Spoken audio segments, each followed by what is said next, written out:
The last two sutras spoke about the obstacles. I spoke about mental obstacles, cognitive issues, and I also spoke about the breathing issues. Breathing is not structured, it creates feelings of distractions. So you have these two obstacles and how to remove them. And these obstacles can be seen in our daily lives. When the mind is not feeling strong enough or positive enough or doesn't feel that it has the capacity to find solutions for the issues that are at hand, then you can see that these symptoms are there. The breathing definitely would not be structured, would be disturbed, and also the mind.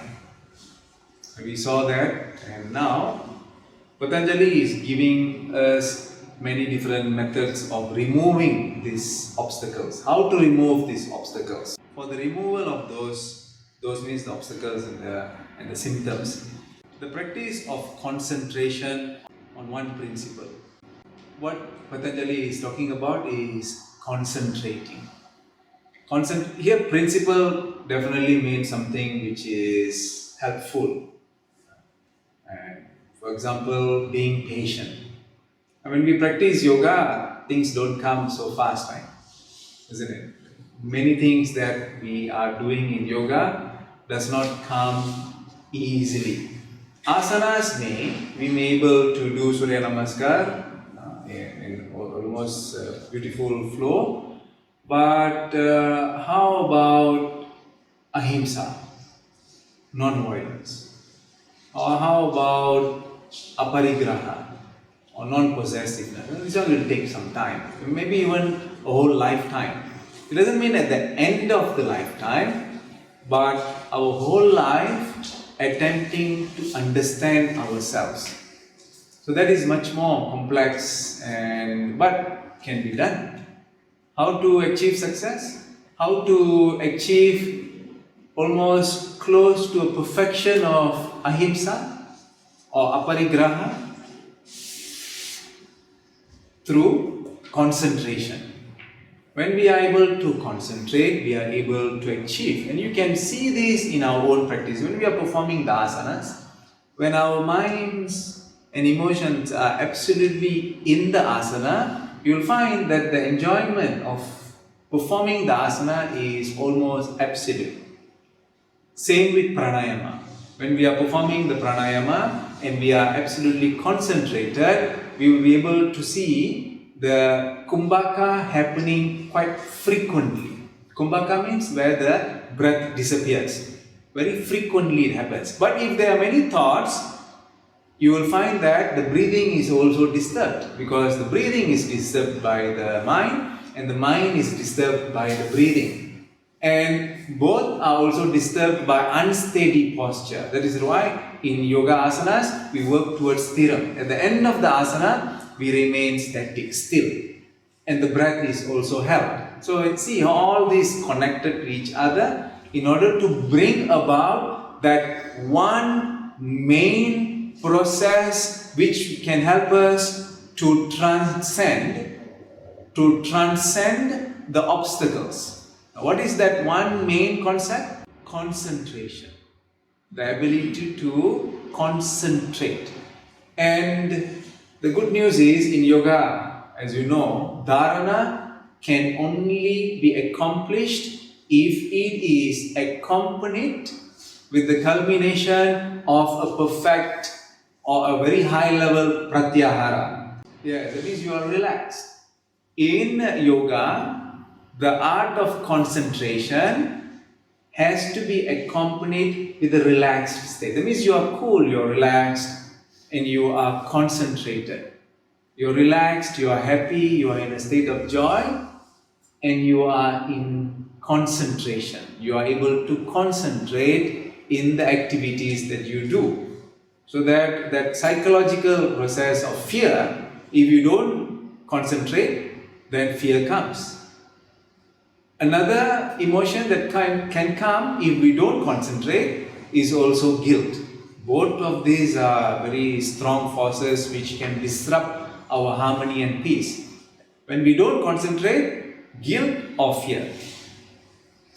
Let's say you are in a meeting and then someone very important in your organization is talking and you're supposed to sum up what he has spoken and then deliver your own views. Let's say at that moment there are many other things in your mind, you're listening but you're not hearing, and then suddenly you think that, oh, I missed a few points. I'm supposed to speak after this, I missed a few points. Will you feel guilty? No, you will feel fear. Right? There's no guilt there because you need to present and there will be extreme fear. So like that, life gives us many opportunities to escape this responsibility. Many times we are not asked, so we skip. We skip the art of concentration because there is no need to. But aren't we missing so many opportunities? In order to remember those beautiful moments, if we have been able to concentrate, these are the memories which will accompany us when we want to remember those beautiful moments. So again, then the other great teacher is guilt.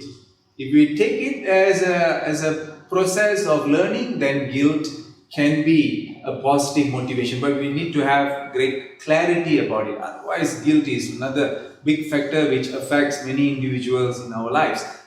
So what causes these two great emotions, these disturbances to come? The lack of concentration, the inability to concentrate. In this particular sutra, if you go back and study the Sanskrit word, it says it has this word Eka Tattva Abhyasa. Eka means one.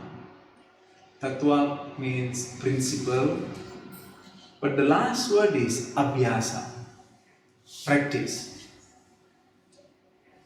It could also mean that practice improves concentration.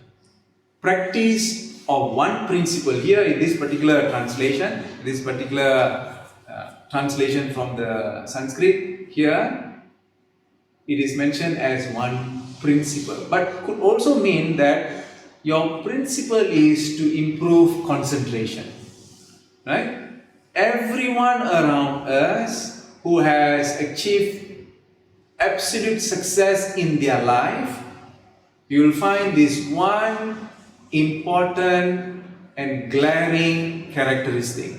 They are all good concentrators. They are people with just absolute concentration.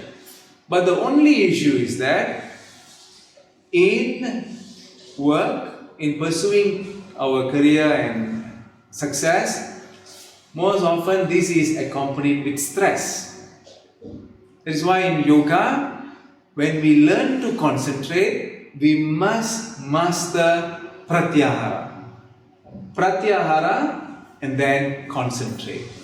Master pratyahara, concentrate. So if we are able to do this, can you imagine what can be done in our lifetime? What can be achieved in our lifetime? Can we raise children with awareness? Can our children be more aware because we are able to concentrate and give our best? Definitely the product can be seen. Or if we are doing a small business, can we see success in that small business? We can keep it small. It is our choice. Or we can grow it. But that process where you determine is in your hands. Relationships. Can we improve relationships by concentrating, by focusing in a relaxed way? Focusing, giving our attention.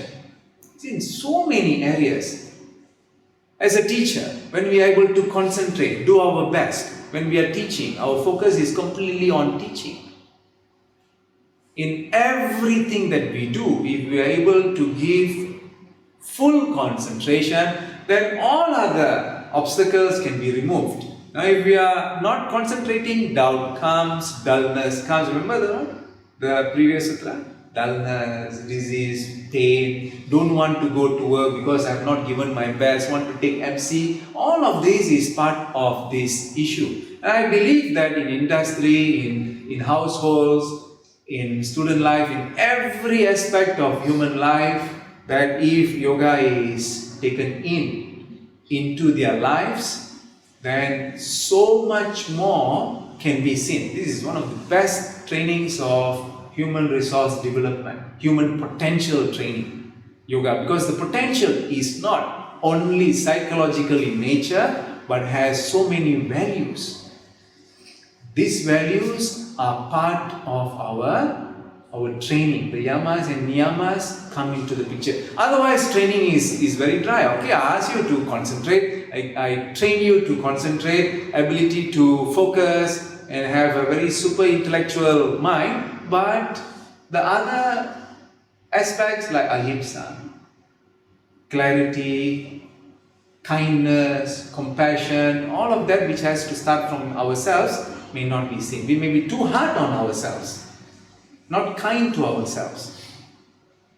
So this is this very important sutra. But he will be giving many other. He will be giving a few techniques to overcome. Some are psychological in nature. This is what, psychological or physiological? Is it something where you practice physically or something which is done mentally?